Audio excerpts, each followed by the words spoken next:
Dogovorili smo se da posle Miloša govori Lazarević.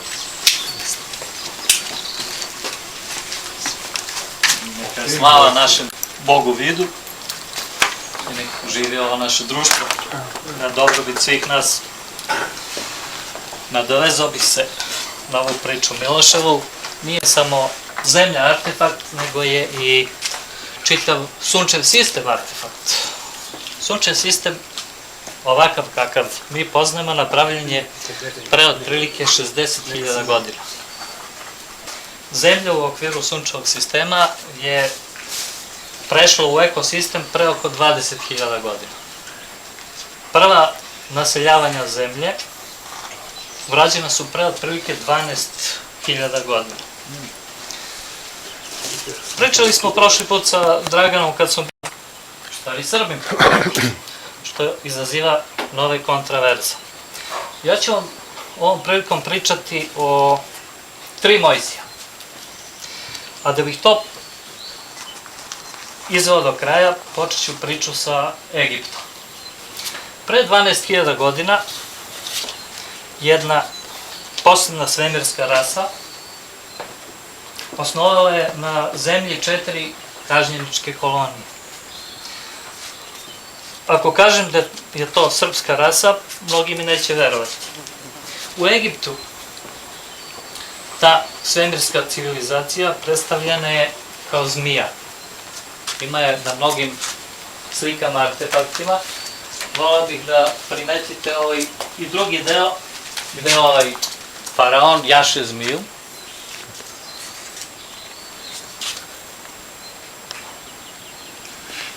Na mnogim papirusnim snimcima i na reljefima vidjet ćete ovu zmiju. Znači, to su predstavnici, da ne kažem, srpske svemirske civilizacije koje su osnovali 4 kažnjeničke kolonije u Egiptu. Svi koji su upravljali u Egiptu, a Egipat je bio podeljen na oblasti, bili su kažnjenici sa različitim nivoima kažnjeničkih odluka, od onih koji bi se zvali slobodnjaci, pa do nivoa robova, uslovno shvaćenih robova. U skladu sa tim, njima su posebnim tehnologijama brisani nivoi svesti. Robovima su, dok su još bili na brodu i dok su putovali na svoju kaznu, brisani svi nivoi svesti. Egiptom, koji je bio podeljen na oblasti, upravljali su takozvani veziri. Veziri su imali očuvanu svest i dobili su zadatke šta da rade, a u okviru svojih oblasti oni su postavljali oblasne gospodare koji su bili izvršna vlast, kao sada recimo kod nas Dačić, koji su se zvali, kako ih mi znamo sada, faraonima. Znači, Egiptom su upravljali veziri preko faraona ili preko faraona. Jednog trenutka desilo se da su neki veziri kao zatvorenici, a u isto vreme i pobunjenici, odlučili da beže iz ropstva. Tog trenutka to je prikazano kroz istorijske slike kao vezivanje faraona ili vezivanje zmije.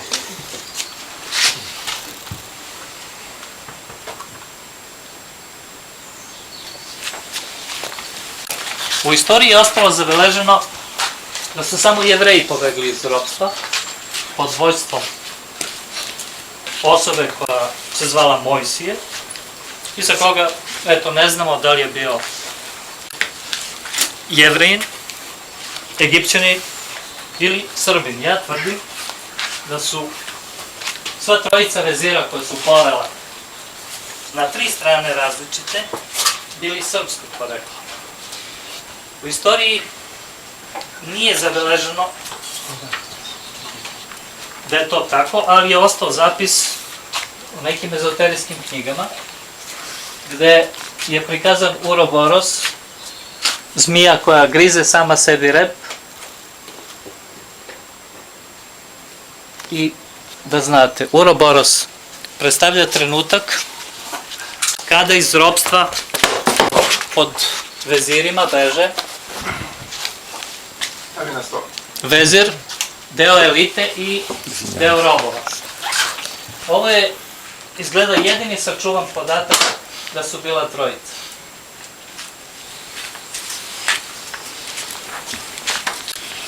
U našim krajevima zapis o Mojsiju kao srpskom vođi pobune sačuvan je u pričama o tračkom heroju.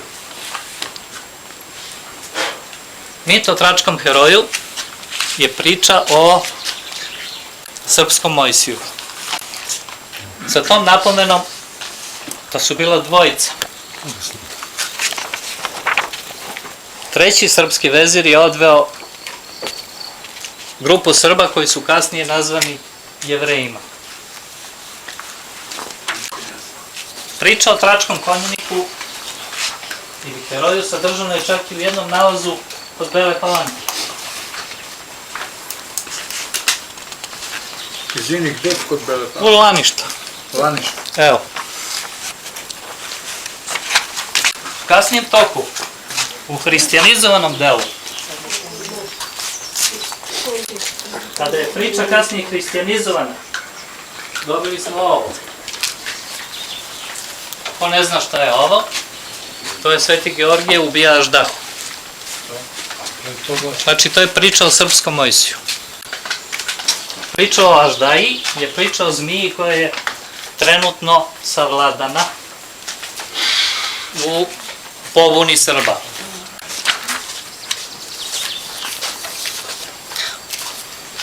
Ovo većina zna šta je. To je priča o Mojsiju koju je uradio Michelangelo u vreme renesanse. I mnogi nisu razumeli šta znače rogovi na njegovoj glavi. Međutim, ovde malo ko je primetio da su na ovoj slici prikazana dva Mojsija. Dva srpska Mojsija. Neko je nešto znao. Michelangelo je znao. I evo, ja sam obeležio. Znači, u bradi je prikazan drugi Mojsij okrenut leđima. Ovo je priča o dva srpska Mojsija, ne računajući onog trećeg srpskog koji je odveo one Srbe koji se danas zovu Jevreji. A kako je to znao Michelangelo? Ne znam. To je Srbi. Ne znam. I on je Leonardo su Srbi. Neko shvati.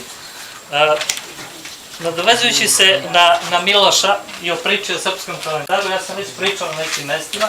Znači, postoji zapis na jednom srpskom novčiću koji nije novčić, nego pre bih rekao jedna medalja na kojoj je prikazano to ujedinjenje. Ovde se radi o ujedinjenju dve grupe Srba. Jedan deo Srba se odnosi na ove izbeglice koji su jednim krakom prešli preko Mediterana i došli do Grčke i Italije. Od njih se formirala grupa kasnije Grka i Rimljana. I ovde je priča o srpskom kalendaru 7520 godina, gde se jasno navodi da je ovo u slavu božanstva Aro. Lepo piše. Aro. Jaro. Zašto Michelangelo Mojsij nosi dva roga?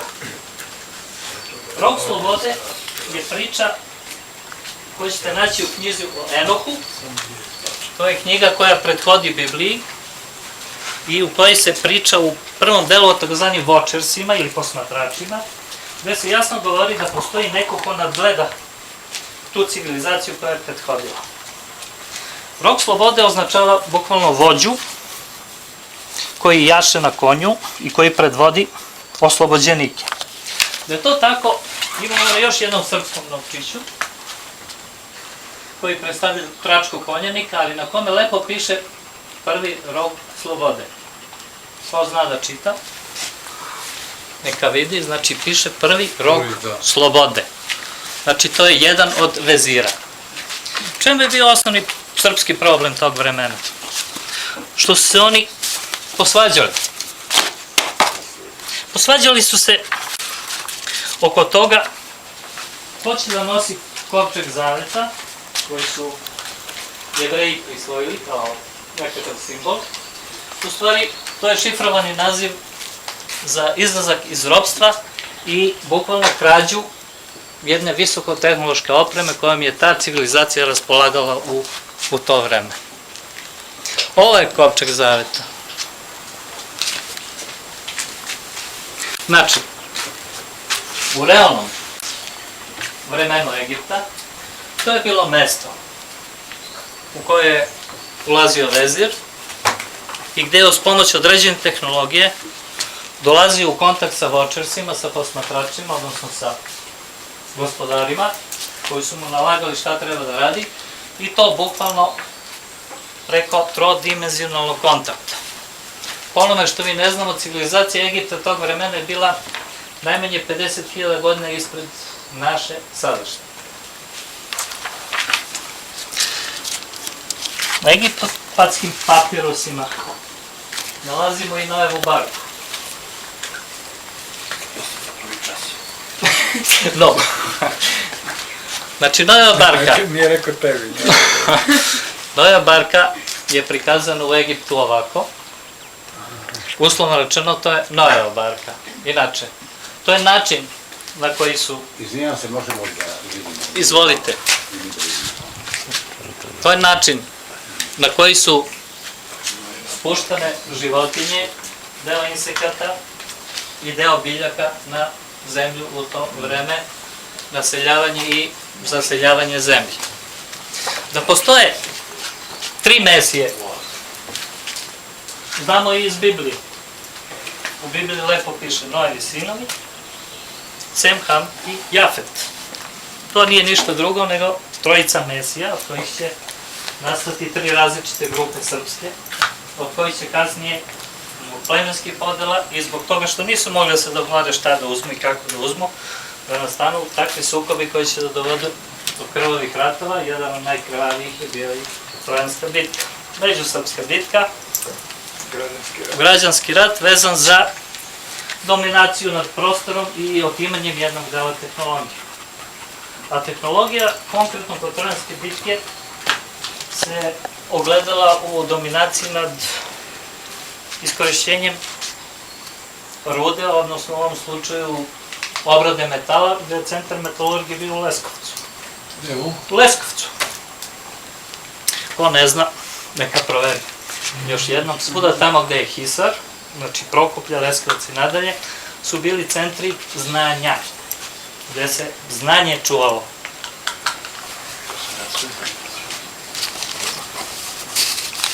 Zahvaljujem.